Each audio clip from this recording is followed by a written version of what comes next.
Today's episode of the Bleav in Steelers show is brought to you by betonline.ag. Week 10 of the NFL season is here. If you want to place a bet on any of the gridiron action, betonline.ag is the place to do it. 365, 24/7, regardless on what sport it is, make sure y'all go to betonline.ag.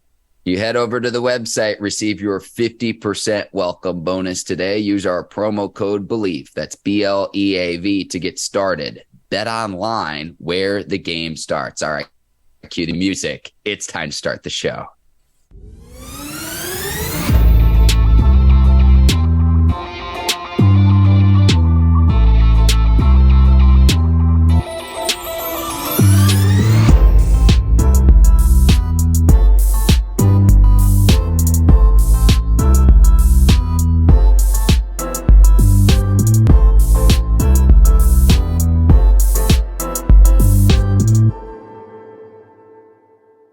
Welcome to the Bleav in Steelers show on the Bleav Network. I'm your host, Mark Bergin, joined by my guy, Pittsburgh Steelers scout, two-time Super Bowl champion, and 12-year cornerback for the Pittsburgh Steelers, number 24, Ike Taylor. IT, I see you got your Ike Swag and You shirt on this morning.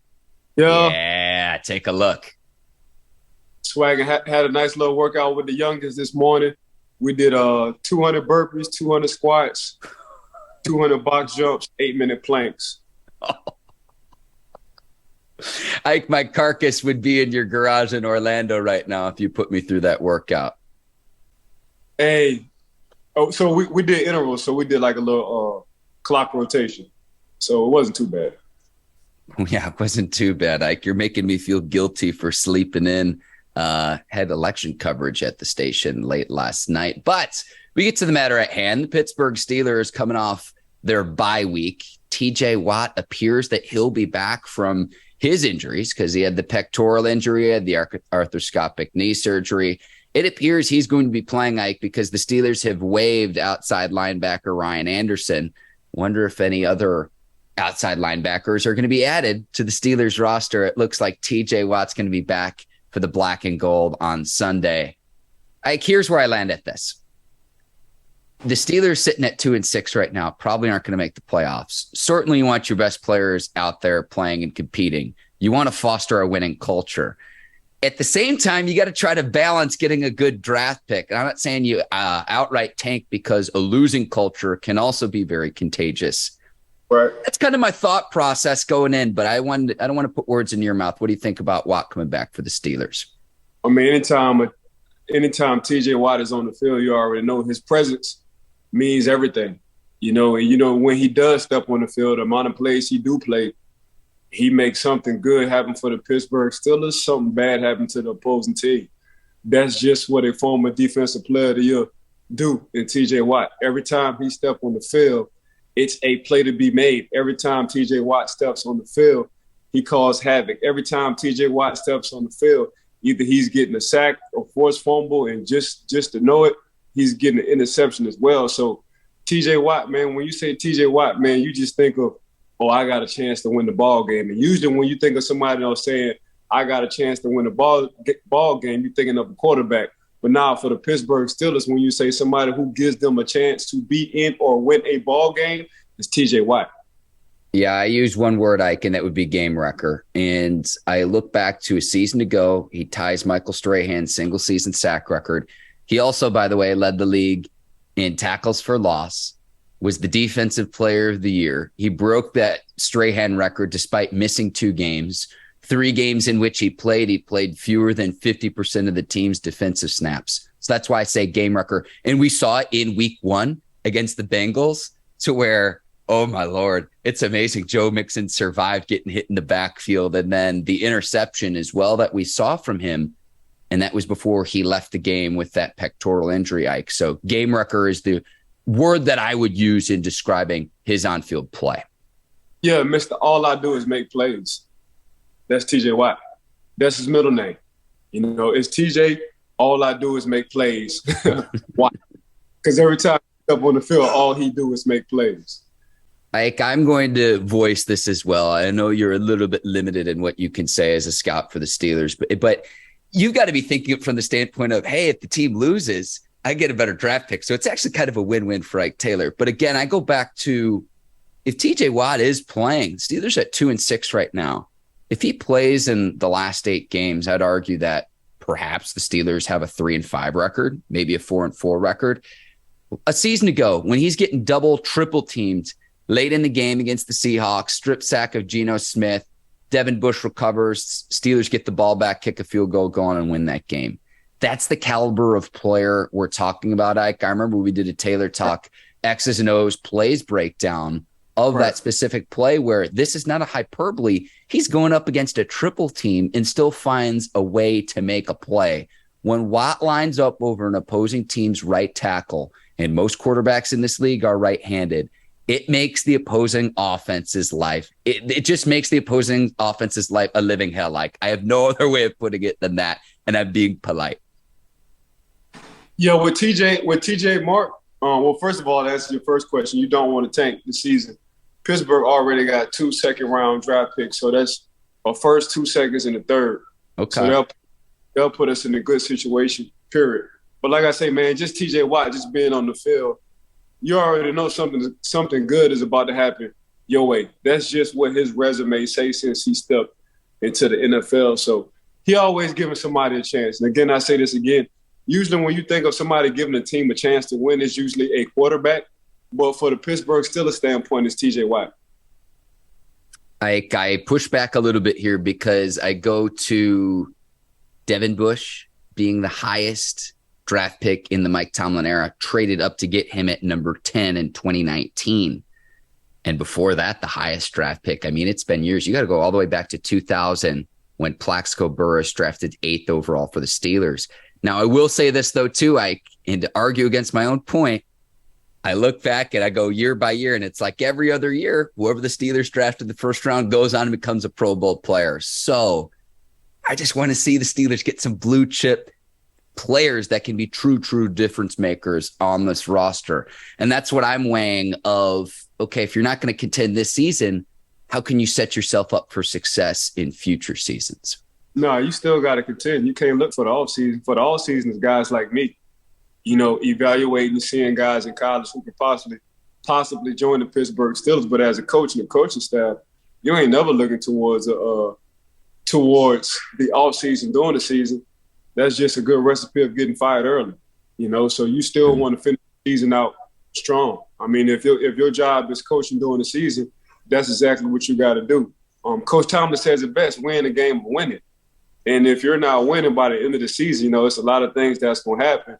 And it's usually not good, especially with a 2-6 record. So for Coach T and staff, man, it's just finishing the season out strong, giving the team, giving the players some kind of hope, giving the fans some kind of hope, giving yourself as a coaching staff some kind of hope. Like, yeah, we started off bad, but we ended the season like this, and that's all you want going into the offseason.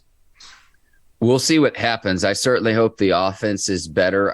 15 points per game through the first 8 games isn't going to cut it. So we'll see if there's improvement in the bye week. You know how I feel about Matt Canada, but you fire him and then say, let's bring in someone else as an interim. I don't necessarily know that makes things better right now for the back half of the season. So that's where I'm at with that. But the Steelers also get back several players due back from injury, Ike. Chris Boswell is probably going to come back because the Steelers have released Nick Skiba from the practice squad.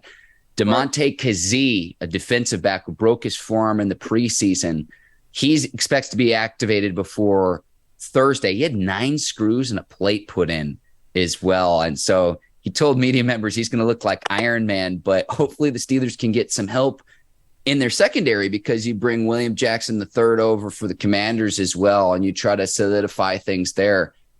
Ike, we haven't talked about that trade. I posted some reaction on social media, but I'll say this. I think it's a low risk, potentially high reward situation with Jackson and the Steelers. Now, I think if he remains in the Steelers uniform beyond this season, they're going to have to rework that contract that he signed with the Commanders. It was a 3-year deal before the start of the 2021 season. But you at least get a flyer on a guy for a defensive back to where it's like, other than Minka, maybe Cam Sutton, although Cam Sutton should have caught a lot of interceptions, but maybe other than those 2 players, I just haven't seen it on the back half of the secondary. comes with the caveat of what we talked about off the top, though, Ike. When you're without your best defensive player in TJ Watt, it makes things a lot more difficult on the back end of that Steelers secondary. Yeah, I think William Jackson III is a good fit. Pittsburgh always had their out. Pittsburgh always had their eye on William Jackson III coming out of Houston. It was just, Cincinnati got him first. So Cincinnati wound up getting William Jackson. For me, it's just William Jackson staying healthy. I think when he was with the Commanders, I don't know if he had an injury or two, but he was out for a second. So if he's healthy, I think for sure, Mark, he's going to help the Pittsburgh Steelers because Cam and Minka has been playing good ball. They've been playing the most consistent when it comes down to that secondary. So adding William Jackson III, if he's healthy, it's going to make the defense better, especially in that secondary, which is needed. Jackson was a player you liked coming out of the draft years ago. Is that correct, Ike? Correct, yes. So for any of our listeners and viewers, I would encourage them, go check out, Ike was on the -3 podcast with friend of the show, Dave Damashek. So go check out that conversation there. And Ike, it was fun to listen to because you go down memory lane of some of the great times you had doing shows with Dave. And it reminds me a lot of our draft evaluation that we've done the last few years here on the Bleav in Steelers show of, hey, here's who's next in the league. And we talked about it even on our last show of, I'm already licking my chops thinking about some of the prospects that could help this Steelers roster in 2023. Because as it stands right now, Steelers have 3 draft picks within the top 50 picks. Help is coming in Pittsburgh. Just got to be a little bit patient, but we have to see what happens on the back half of the season with this team. Yeah, I remember last time the Pittsburgh Steelers was 2-6. That was 2005 going into the 2006 season. We wound up going up and winning the Super Bowl. We had to win out. So that's when Willie Parker and company and Bussy and Hines and the young Ben Roethlisberger was just taking off. And, of course, our defense was top 3, top 2, I think, when it came down to that standpoint. But, yeah, man, we just switched the whole season out. I'm not saying the Pittsburgh Steelers right now are going to do that, but you just never know. So that's what I do like about the back half. They still got 9 games left, Mark. So we'll see how they split it up. I like to look at it in quarters. So I think I said on the Dave Damashek show, go 3-1 or go 3-2. Then after the next quarter, go 3-1. So they'll put Pittsburgh in a good situation. Yeah, I think you're spot on. The 06 season, 2-6 after week 9. Tremendous memory there. Great recall, Ike. Appreciate you. There's sometimes you say something, I'm like, there's no way that's right. And then I double check it. And it's like, nah, Ike, if you're not spot on with it, you're usually pretty dang close. Yeah, I appreciate you, Mark. I got you. A few other injuries we need to get to from the Steelers' standpoint. And so we'll see. We're recording this on Wednesday. A lot of things can happen between now and Sunday. Miles Jack has a knee injury, could limit him this week. I would expect him to play. We'll see. Long snapper Christian Kuntz has a rib injury. It shouldn't prevent him from playing on Sunday either. And then Akello Witherspoon still dealing with the hamstring injury. And Ike, we said it after the Eagles game too with Akello Witherspoon. You go from the frying pan right into the fire. This is not to absolve him, but hey, coming off of you've got a weak hamstring, you want to kind of ease into things. Oh, you got to go guard A.J. Brown for a full game. Good luck to you. Good luck to anyone who has to do that, let alone coming off a hamstring injury. It's not to absolve him, Mike. Just trying to explain to our listeners and viewers why that happened and why it played out the way that it did in week 8. I mean, you can't hide. You can ease whoever you want to ease back into whatever situation, Mark. Them coaching staffs know everything about injuries. And when you're on the field, and you can be on the field for 10 plays, you best believe if you got a hamstring injury, I'm trying to see if that hamstring bad or if that hamstring good. That's what I'm trying to see. So every time they had the opportunity, they was looking for Witherspoon, and it's only right.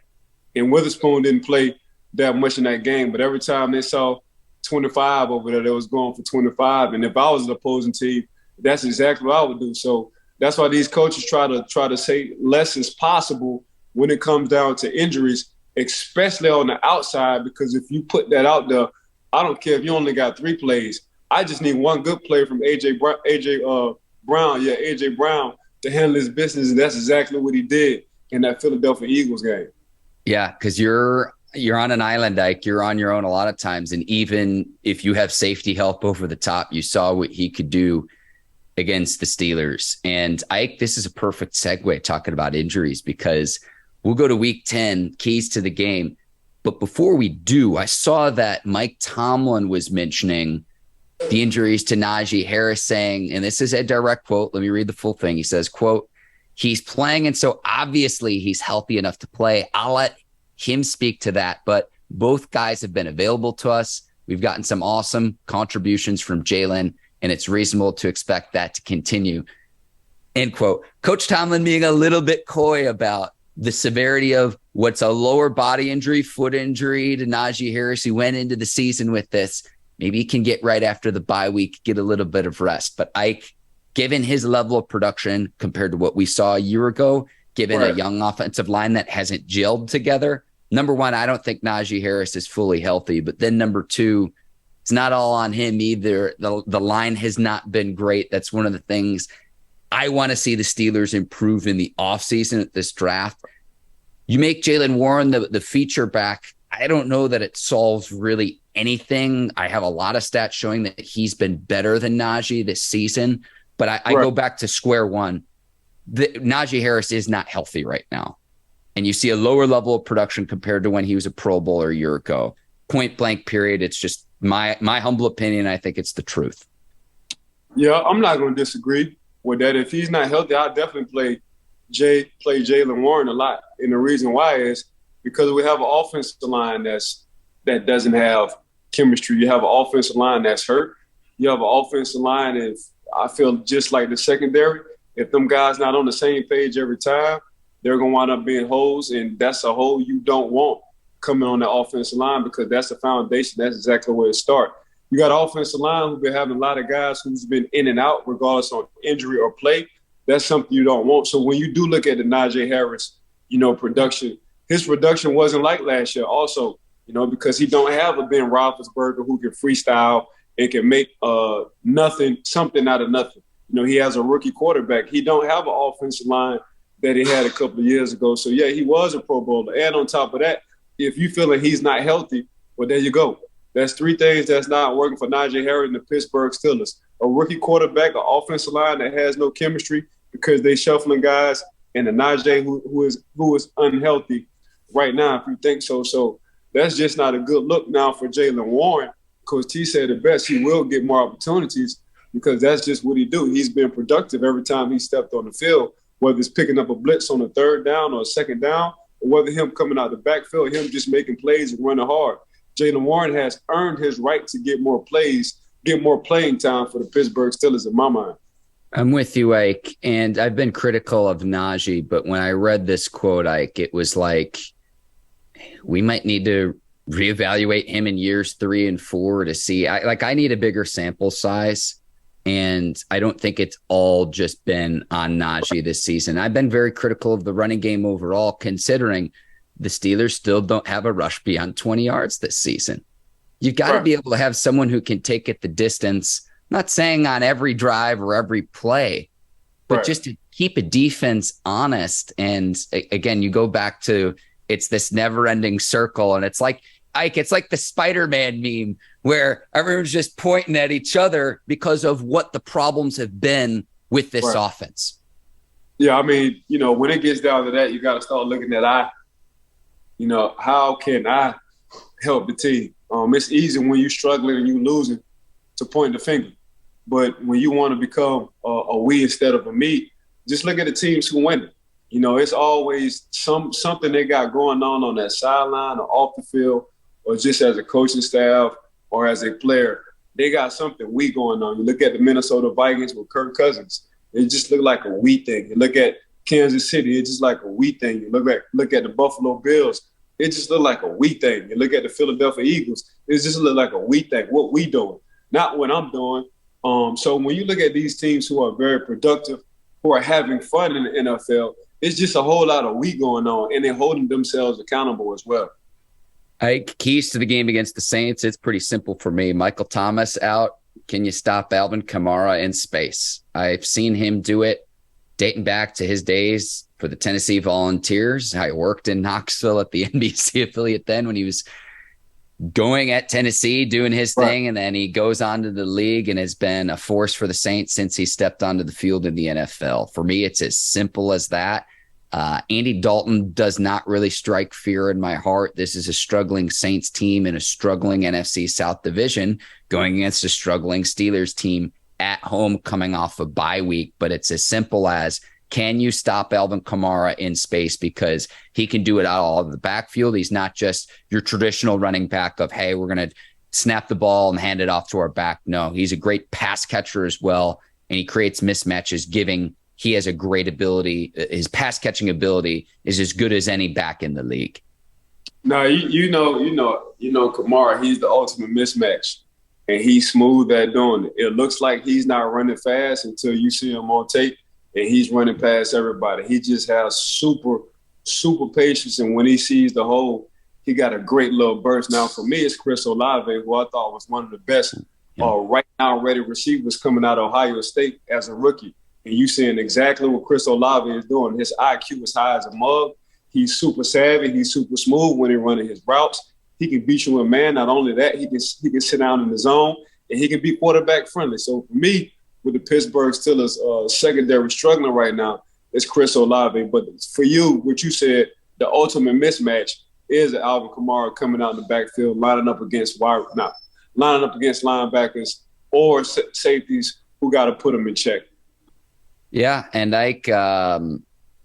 Jarvis Landry did not play on Monday Night Football. We'll see if he's back to complement Olave, the young receiver out of Ohio State. And then don't forget on the other side of the ball, too, your guy Honey Badger as well. So we'll see against the Saints. They have some talent, and some people thought that they would contend with the Bucs in the NFC South, and you could still argue that they're in the hunt because the division leader right now is the Bucs at 4-5. This might be a division where you see a team with the sub 500 record make the playoffs.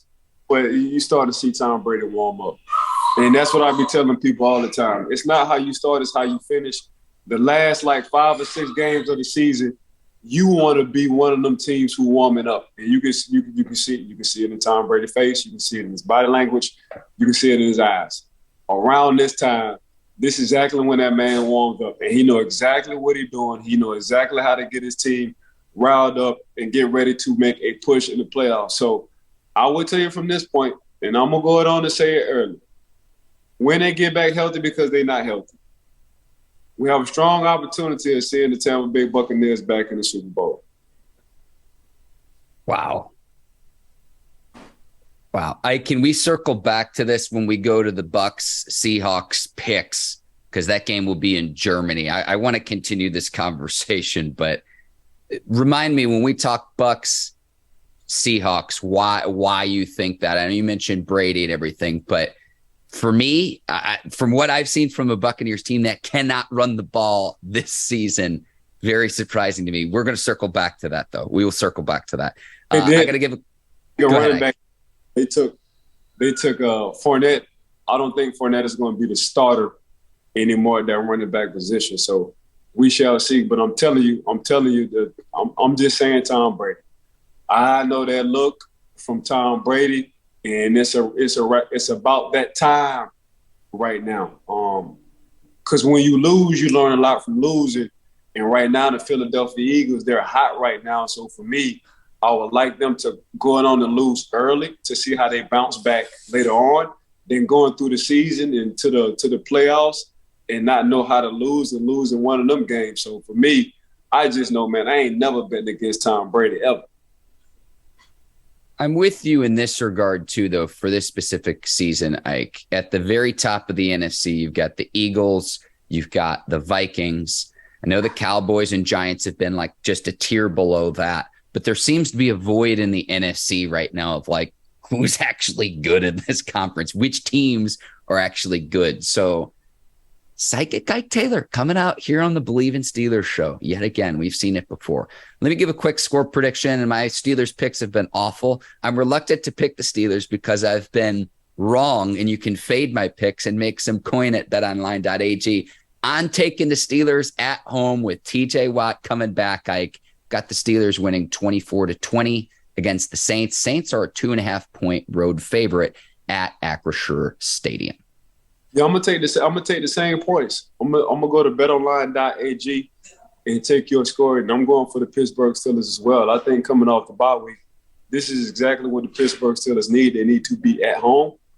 They've played against Andy Dalton since Andy Dalton was at the Cincinnati Bengals, so they know the red rifle.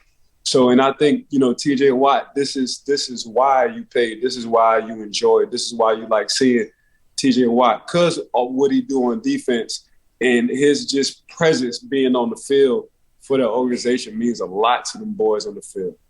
Before we go to other topics too, like with the trade of Chase Claypool, I'm excited to see two players in an expanded role on the Steelers offense, George Pickens, Pat Freiermuth. Let's see what they can do, because you don't have to worry about the targets that would normally go to Chase Claypool.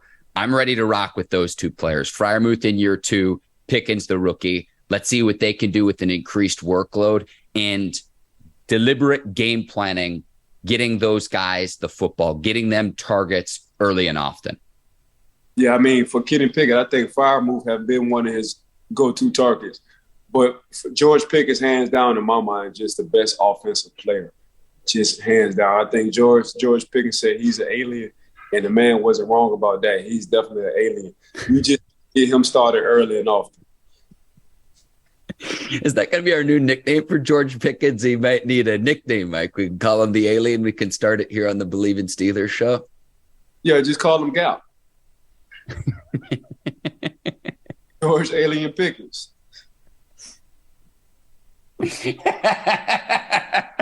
I'm glad I didn't take a swig of coffee. I would have spit it out, I promise you. Amazing. Amazing. Oh man, you derail the show sometimes in the best possible ways. We just have to go to this other topic. I have no other way of transitioning to this. The Colts have fired Frank Reich. Jeff Saturday named the interim. I have a Steelers related question to this, but I heard you were on the -3 show live when this happened. But now that you've had 24 hours or so to think about this, just wanted to get your reaction to Saturday getting named the interim. I know he was a team consultant. I know he's a great offensive mind, playing with Peyton Manning for a decade. I know at the end of his career played with Aaron Rodgers as well. But the lack of coaching experience is what a lot of people are discussing. But what'd you make of this news? And I'll go from there based on what you say. I mean, it's the Billionaires Boys Club. I'm going to bring in who I want to bring in, regardless of whether y'all like it or not, because I didn't brought in so-called certified coaches, and I don't like the way this organization is going. So I'm just going to go a whole nother route, and that's bringing in a guy I like, and that's Jeff Saturday. I saw we froze. We back on it? Yeah, I got you, Ike. So what I was saying is, he just went to unorthodox. He has Israel, the owner for the Colts, just went, unorthodox and was like, you know what? I've been looking at all these resumes. I've been seeing all these coaches. Everybody been telling me what could and should be a good hire. I'm about to go all the way left because this is going to be an interim, head coach for the time being. Anyway, I'm going to go with a guy I like, a guy I'm comfortable with. And that's, one of his own in a ring of honor in Jeff Saturday. Now, what I was saying on the Sheck Show, Mark, was what I do know about offense and defensive linemen. They know everything about offense or defense, how to attack, because that's where everything starts at. If you just look at a lot of assistant coaches on NFL teams or college teams, they're usually the offensive line or defensive line coach, because everything starts in the front with front stunts, who's weak, who's not weak, and so forth. So with Jeff Saturday, I know a lot of people upset, they mad. It's a lot of, especially with the Rooney Rule being in place, a lot of people saying just throw the Rooney Rule out the book because nobody in the NFL ain't using the Rooney Rule in general. But at the same time, when it's a Billionaires Boys Club, man, they're going to hire whoever they want to hire, regardless on what the color is. Now, did you have guys in place? I do know my dog from New Orleans, Reggie Wayne, he's the wide receiver coach. He was sitting over there. But for Israel, man, you just got to understand, like, he's going to hire at this particular time an interim coach that he wants to. And who is he familiar with? He's familiar with a Jeff Saturday. Like I said earlier, when you talk about a coach who understands fronts, there's no better coach in my mind than having offensive line coaches. They just don't get the exposure. It's not a so-called sexy pick as a head coach when you want to get somebody to be the face of your franchise when you want to talk about head coaching. But man, these offensive defensive line coach, Bleav me, every head coach leans on them. Yeah, I've been pretty consistent when we've talked about the Rooney Rule in the past. And what I always try to focus on is the equality of opportunity does not always equal the equality of outcome. And I've been pretty consistent about that. You said something, though, too, that I think is very important.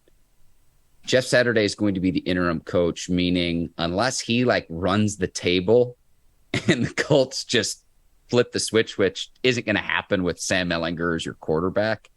Right. I don't expect him to be the coach beyond this season. So, I hate when it's just I get that he doesn't have coaching experience. I understand that. But then Jeff Saturday has to be the face of, here's why there's all these problems. Let's see what happens with the Colts in the offseason, or whether it's the Panthers in the offseason, or one of these other franchises that will end up firing their coach, and see how all this shakes out. This is one team. Mike. So that's just I see all this, and I get he doesn't have head coaching experience. But when you learn from Peyton Manning for a decade, am I the only one who's missing something here, Ike? And I know that playing and coaching, two different things. So Mark, but you're learning from one of the best offensive minds that the sport's ever seen. Mark, Peyton learned from Jeff. Jeff had to make them calls. Now Peyton is sitting back. He's seeing the scheme of things. But if Jeff is not making them front calls, Peyton ain't getting that ball off. So for Peyton had to rely on Jeff to make the mic calls. You know what I'm saying? So it's opposite now. What Peyton did when the ball was snapped and him making the right decisions, all that is on Peyton Manning, Hall of Famer. But yeah, before and you looking at that pre-snap, that's got to come from the center. And for Jeff Saturday to be able to make them calls for Peyton Manning, it made his job a whole lot easier. Yeah, I have a bone to pick as well. And this is more so why I need to get off social media sometimes and just go and walk around. But when I see yesterday, then Brian Flores' name starts trending with all of this. And I'm on record. I think he should be a head coach among one of the 32 teams in the league. I'm on record saying that. But they're saying, couldn't the Colts have considered Brian Flores? Or it's really someone who is a minority coach. But it's Brian Flores is now under contract with the Steelers. So depending on what a candidate's contract stipulates, they might not be able to interview for that position mid-season when they're employed by another franchise. So I'll stop, Ike, because it's just I'm feeding into social media nonsense is what I'm doing. So I'm sorry. Go ahead. You got to understand, you're smarter than that. You got it's doing the season. So you and it's interim head coach. So I'm not about to put my resume. I'm not even about to put myself in that position to leave a organization and go to another organization. We're talking about interim. I need to sit down with this owner during the off season and give him my game plan and give him my coaches who I want, and where we can have a clean slate, a clean start during the season. Man, have at it. And people can get mad all they want to, but right now for this interim head coaching job, the owner wanted to do it his way, and you can't be mad. I mean, you can be mad at him, but I understand exactly why. If people actually sit and think about it, this was actually a smart move. So why put another head coach in a bad position? Why put a coach on staff in a bad position? I'm going to go ahead and give everybody a clean start. And in the offseason, we're going to do all this evaluating. And I'm going to get the coach I think who is needed for the Colts. But right now, man, for 9 games left in the season, there's no way if I was in a coaching position, I would want to become an interim head coach throughout the season. And it goes back to that opportunity that we're talking about, Ike, to circle back to that. One thing I think the Colts will do with Jeff Saturday, Ike, run the ball, and let's establish Quentin Nelson and Jonathan Taylor, two of the best to do it in the league at least a year ago. Jonathan Taylor was it. Go ahead, Ike. No, that's exactly what they're going to do. That's exactly to protect a young quarterback, to protect the okay offensive line because they're injured. And they're not bad on defense at all. The defense just, stay on the field too long in my mind. But when you go, I'm telling you, they're going to run the ball. They're going to slow the game down. They're going to win. They're going to win. They're going to beat the Raiders. I'm telling you. Jeff Saturday doesn't need head coaching experience, man, not to know football, Mark. And this is exactly what's going to happen. He's going to surprise a lot of people. I'm telling you. All right, Ike, really quickly before we go to the Week 10 picks, which retired Steelers player who's not currently in the NFL would be best equipped to pull a Jeff Saturday? I really couldn't say that. I would have to go one with Byron Leftwich as a head coach OC. After Byron Leftwich, I would have to look at Shea Townsend, who I played with, or Larry Foote as a defensive coordinator, and I would take it from there. I will hire, again, a Joy Porter and a Will Gay to help the Shea Townsend in that secondary. Then after that, I would get a James Ferrier. And on the wide receiver side, I would have Randall Ells, my wide receiver coach, as an offensive line coach. I would put one of the Pouncey boys or bring both of them as an offensive line coach, as a tight end coach. I would have Heath Miller. And just as a consultant, I will put Troy Polamalu over as a consultant. I myself as an assistant or running for a GM. And that's exactly what I'm doing with this football team. I'm telling you, I got this stuff right in my head. And I would have Deuce Staley as a head coach or assistant head coach, and I would bring Willie Parker back to help in that department, and we're going to win some Super Bowls, Mark. I'm telling you, if they gave me my opportunity as a GM, this is exactly what I'm doing. All right, let's just get the band back together now. Yes, sir. And you want to know what, too? If the players aren't up to snuff on the field, get the helmets and the shoulder pads. You just named the whole, Pro Bowl squad from back in the day, Ike. I had three names that I thought of. Hines Ward, I think, would be one. I think Jerome Bettis would have a good temperament to be an interim head coach. And then two players, too, that will go on to be in the Hall of Fame. One already is. Alan Faneca, Ben Roethlisberger. Those were names that I thought that would be of the right football mind, players that don't – a lot of those players you named, Ike, have gone on and had coaching experience in the league. That you named. But when I thought about all this yesterday, I was putting together this segment. It's like, man, we're gonna have a lot to talk about. Mike, go ahead. Mark, you hit spot on.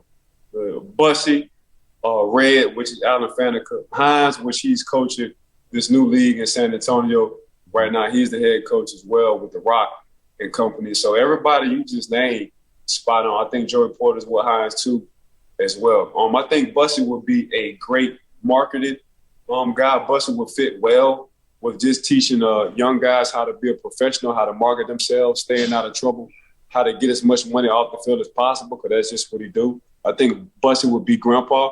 Grandpa meaning any kind of question, anything you need, any kind of connection, you go to Bussy. So if I was to build a squad or organization, I'm hitting everybody you just named plus more, and we're going to win a lot of Super Bowls because they know exactly what it is to be a Steeler.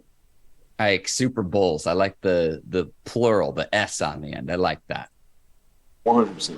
All right, Ike, let's rip through some Week 10 picks. We've got a hard out here at 11. So we'll go Thursday night, Falcons at Panthers. Falcons a 3-point road favorite, NFC South matchup. P.J. Walker going to remain the starter for the Panthers because if Mayfield doesn't reach a certain amount of snap threshold, the Panthers owe back the Browns a 5th-round pick instead of a 4th-round pick. I like what I've seen from P.J. Walker. I know they struggled against the Bengals, but this is a Panthers team traded away Christian McCaffrey. I'm going to go with the Falcons on the road on Thursday night. What say you, Ike Taylor? Oh man, they just had a tough game. I like the Carolina Panthers with TJ sitting at that quarterback. Sitting at that quarterback position. So I'm going to rock with the Panthers. All right. Let's go to the Germany game Sunday. Bucks against the Seahawks. Bucks are a 2.5-point favorite. I never know what to think with the international games, but I think you convinced me with Tom Brady and company starting to get things right. But Geno Smith has had heck of a season for the Seahawks.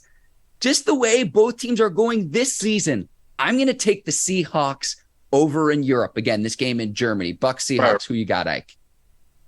Yeah, it's just hard, man. I love what Geno and Pete Carroll are doing over there with the Seahawks. I love the running game with Walker the third going on. Geno is playing some probably the best football of his career right now as far as like consistency and just making plays and throwing darts. Statue time, man. I can't go around November, December time. I can't fade away from statue time. I keep telling people, man, Tom ain't no GOAT, man. Every football city should have a statue of Tom Brady. The man just threw up 100,000 yards with his regular season, the playoffs. So I'm gonna go with statue time all day, man. Go ahead and get that man a statue, as he deserved. You know what I'm saying? So I'm right on with statue time from this point on, Mark. Get him one in Germany as well, Ike. No question. Well, wherever city he play in, it don't have to be a big statue. Just say, honorary statue time for kicking butt for that long. I can't say what I won't say, but go ahead and get that man, a statue in front of everybody's stadium, because all he been doing is having poo-poo shoes, and that means he just been kicking butt his whole career.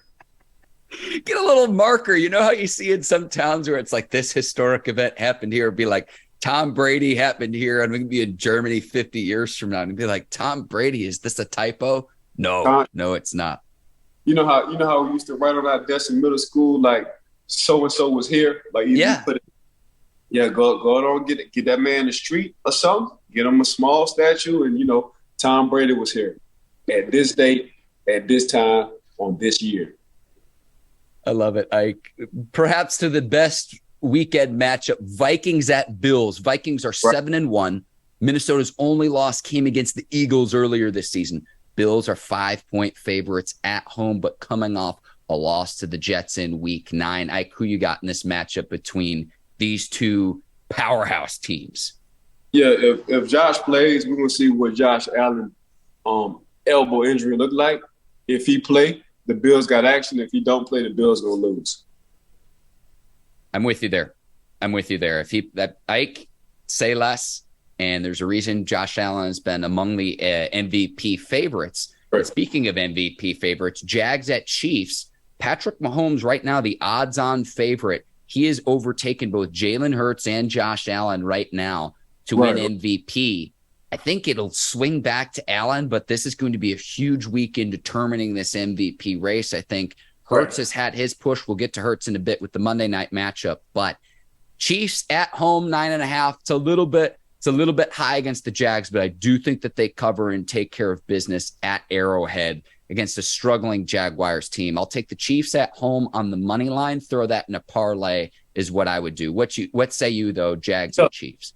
Yeah, I think the Chiefs win, but I don't think they win, +9. The Jags are finding a way now to involve heavily with the running game and Travis Etienne. And he hasn't been doing nothing but the last 3 games, just balling, straight out balling. Give me the ball, whether you passing it to me or you handing the ball off to me. So the only thing about the Jags is they've been finding ways to lose. We're going to see what Lawrence does. If Lawrence don't have any turnovers, the Jags got opportunity to keep it close. But, yeah, it's just hard, man. Patrick Mahomes just put up 446 yards last game in the OT against the Tennessee Titans, and he ain't been doing nothing but just getting better. Yeah, Mahomes throwing the ball 68 times in that game too, right? So not afraid to spray it around the field. I was just amazed how many times they threw the ball, but when you've got the best quarterback in the league, I can't say that you're wrong. Like Sunday night, Chargers at 49ers. I hate to agree with you, but the 49ers are a 7-point favorite, and I just like them better because they can run the ball. The Chargers can't stop the run. To me, it's as simple as that. And I'm going to piggyback off this really quickly. Deebo Samuel coming back from that hamstring injury, he gets right. And then you finally now establish Christian McCaffrey as well. Those two together, having to stop them in space, good luck if you're an opposing defense. You don't want to see CMC. CMC do it. CMC ain't nothing but a light-skinned version of Deebo. That's all he is. That's Deebo's cousin around his grandma's side, but his papa met his AT 4 years ago. That's all he is. That's all he is. He ain't nothing but a light-skinned version. The man can run the ball in between the tackles, outside the tackles. You line the man up at receiver, he can wind up catching the ball. You put him at slot, he can catch the ball. And by the way, man, if y'all want me to throw a touchdown, I can throw a touchdown as well. That was CMC, Christian McCaffrey doing. Deebo back on riding his bike from Friday. He had a hamstring pull, got his hamstring pull back in effect, so he back to Deebo on people. Him and CMC, Fred Warner, and that defense, I got San Fran all day, baby. Brother from another mother. Last game we got to get to Monday Night Football, Commanders at Eagles. I think the Eagles keep this undefeated train rolling, and I know it's a divisional matchup. Last time these two teams played, Carson Wentz was the quarterback for the Commanders. They'll now face Taylor Heineke. One thing to keep an eye on, though, the Commanders are going to get back Chase Young, one of the best young defensive edge rushers in the league. So keep an eye on that. But I think the Eagles keep their undefeated streak going for another week. This is exactly where that train stopped in Washington. Chase coming back. Now you got a complete front four. 3 first rounders sitting on that defensive line. So it's going to stop. They had a good run, but it's going to stop right here with the Philadelphia Eagles, man. I think this is the ultimate upset on Monday Night Football. The Washington Commanders will beat the Philadelphia Eagles, Mark. Bold prediction, Ike. We're facing a hard out. So, Ike, I want to thank you. I want to thank the Bleav Network. Our video producers over at Brinks TV, led by John Brinkus, Courtney Vargas, Herbert Diaz, Megan Maurer, and producing Yincy. Today's sponsor of the Bleav in Steelers show, betonline.ag. I want to thank the listeners and the viewers for tuning in and making us a part of their day. Hey, I want to second that, betonline.ag, for rocking with us since day one. Brinks TV and company for making Mark and I just look so dang good on this Bleav in podcast show. Got to thank the Bleav family. Also, Mark, got to thank you for being one of the best co-hosts I could ever have. Make sure y'all tune in and subscribe. Give us a 5-piece. That means 5 stars, because all we do is be entertaining, insightful, and just give you a little bit of football, man. We really don't miss too much when we talking this, when we're spitting fire on the podcast, I would like to say. So make sure y'all tune in every time y'all see Mark and I on social media. One final thought, too, Ike. It's the holiday season, so if you want to get one of those Swaggin' You shirts, we'll put that link in the show description. Comes in black, comes in gold, comes in white. We've got you covered there. So I'll go ahead and sign off for the both of us. For Ike Taylor, I'm Mark Bergin. Thanks for watching the Bleav in Steelers show. We'll be back next week breaking down Steelers and Saints. Until then, enjoy the Week 10 action. Take care, and so long, everybody. Peace.